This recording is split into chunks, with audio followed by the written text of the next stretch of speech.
குரு பூர்ணிமா ஏன் இவ்வளவு சிறப்பு தெரியுமா? அதுவும் ஷிரடி சாய்பாபாவோடு இது மிகப்பெரிய ஒரு தொடர்புல இருக்கு. அது ஏன் தெரியுங்களா? சொல்றேன். சாய்ராம் வணக்கம். என்ற தினம் சிறப்பான தினமாக அமைய என் வாழ்த்துக்கள். அகம் பிரம்மாஸ்மி. 29/7/2026 குரு பூர்ணிமா. ஒரு மனிதனுடைய வாழ்க்கையை மாற்றக்கூடிய சக்தி யாருக்கு இருக்கு தெரியுங்களா? பணத்துக்கா, பதவிக்கா, அதிகாரத்துக்கா? ஒரு நல்ல குருவுக்கு மாத்திரமே உண்டு. அதனாலதான் நம்மளுடைய பாரம்பரியத்துல மாதா பிதா குரு தெய்வம்னு சொல்லியிருக்காங்க. அதாவது குருவுக்கு தெய்வத்துக்கு முன்னாடியே ஒரு இடத்தை கொடுத்துட்டாங்க. ஏன்னா குரு தான் தெய்வத்துக்கு முன்னாடி உங்களை இருந்து அதுக்கு வழிகாட்டி உங்களை காக்கக்கூடிய ஒரு மகான். ஓகேங்களா? அந்த குருவை வணங்கி நன்றி உணர்வை வெளிப்படுத்தக்கூடிய ஒரு புனித நாள் தான் குரு பூர்ணிமா நாள். ஆனா அந்த நாள் ஏன் பௌர்ணமி அன்னைக்கு வருது? ஏன் ஷிரடியில இந்த விழா ரொம்ப பிரம்மாண்டமாக நடைபெறுது? ஷிரடி சாய்பாபாவுக்கு குரு பூர்ணிமாவுக்கு என்ன தொடர்பு? வாங்க பார்த்துருவோம். குரு பூர்ணிமா அப்படின்றது ஆடி மாசம் பௌர்ணமி அன்னைக்கு அனுசரிக்கப்படக்கூடிய ஒரு புனிதமான நாள். இந்த நாள் மகரிஷி வேத வியாசர் அவதார நாளாக கருதப்படுகிறது. ஓகேங்களா? வேதங்களை நாளா பிரிச்சு மகாபாரதம், 18 புராணங்கள், இது போன்ற பெரிய பெரிய நூல்களை உலகத்துக்கு கொடுத்தவர் தான் வேதவியாசர். அதனால அவரை ஆதி குரு அப்படின்னு சொல்லி கூப்பிடுவாங்க. இது காரணமா தான் அந்த நாள் வியாச பூர்ணிமா அப்படின்னு சொல்லி அழைக்கப்படக்கூடிய ஒரு நாளா இருக்கு. அந்த நாள்ல நாம வெறும் ஒரு ஆசிரியரை மட்டும் நினைவு கூறுறது ஒரு நாள் கிடையாது. நமக்கு வாழ்க்கை பாதையை காட்டி கொடுத்தது, அறிவு பாதையை கொடுத்தது, அறிவு ஞானத்தை கொடுத்தது, ஆன்மீக ஒளியை கொடுத்தவர் நம்மளுடைய குரு. நம்ம தவறான பாதையில போகக்கூடியவர்களை வழி நடத்தக்கூடிய ஒரு அம்சம் இருக்கக்கூடிய ஒரு மகான் தான் குரு. அவங்களெல்லாம் நமக்கு குருவா கிடைச்சதுக்கு முதல்ல நம்ம தான் புண்ணியம். குரு என்றால் அறியாமை என்ற இருளை விலக்கி ஞானம் அப்படின்ற ஒரு ஒளியை ஏற்றுபவர் அப்படின்னு சொல்லியிருக்காங்க நம்ம முன்னோர்கள். ஓகேங்களா? இப்போ ஷிரடி சாய்பாபா பத்தி பார்ப்போம். உலகம் முழுசும் உள்ள சாய்பாபா பக்தர்களுக்கு குரு பூர்ணிமா ரொம்ப ரொம்ப ரொம்ப விசேஷமான ஒரு நாள்.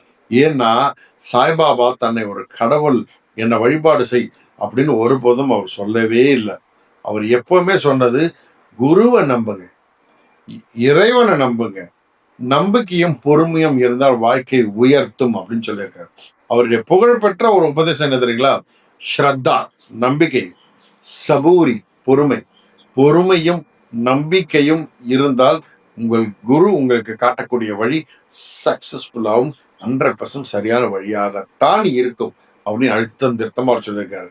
இந்த 2 வார்த்தை இன்னைக்கு கோடிக்கணக்கான சாய்பாபா பக்தர்களுக்கு வேத மந்திரமாவே இருக்கு. ஷிரடியில குரு பூர்ணிமா எப்படி கொண்டாடுறாங்க தெரியுங்களா?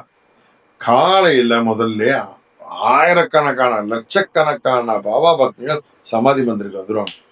அன்னைக்கு தரிசனத்துக்கு அவ்வளவு விசேஷமா இருக்கும். ஊரே களை கட்டி இருக்கும். ரொம்ப ஸ்பெஷல் அபிஷேகங்கள், பயங்கரமான அலங்காரங்கள், வேத பாராயணங்கள், பஜனைகள், அந்த சாய்ராம் சாய்ராம் சாயுடைய நாம கீர்த்தனைகள், ஓகேங்களா, அன்னதானங்கள், அதே போல ஆன்மீக சொற்பொழிவுகள், இப்படி பல விசேஷங்கள் ஷிரடியில நடக்கும். ஓகேங்களா? இந்த நாள்ல சாய்பாபாவை தரிசனம் செய்து அவருடைய அனுகிரகத்தை பெறுறது மிகப்பெரிய விசேஷம். ஏன்னா சத்குருவாக இருக்கக்கூடியவர் ஷிரடி சாய்பாபா. அவருடைய திருப்பாதங்களுடைய அந்த பார்வை பார்க்கறதே விசேஷம். அவர் தொட்டு கும்பிடுறது எவ்வளவு பெரிய பாக்கியம். புதிய ஆன்மீக வாழ்க்கையை தொடங்குறதுக்கு உறுதி எடுத்துக்கொள்ளக்கூடிய ஒரு சிறந்த நாள் இன்னைக்கு.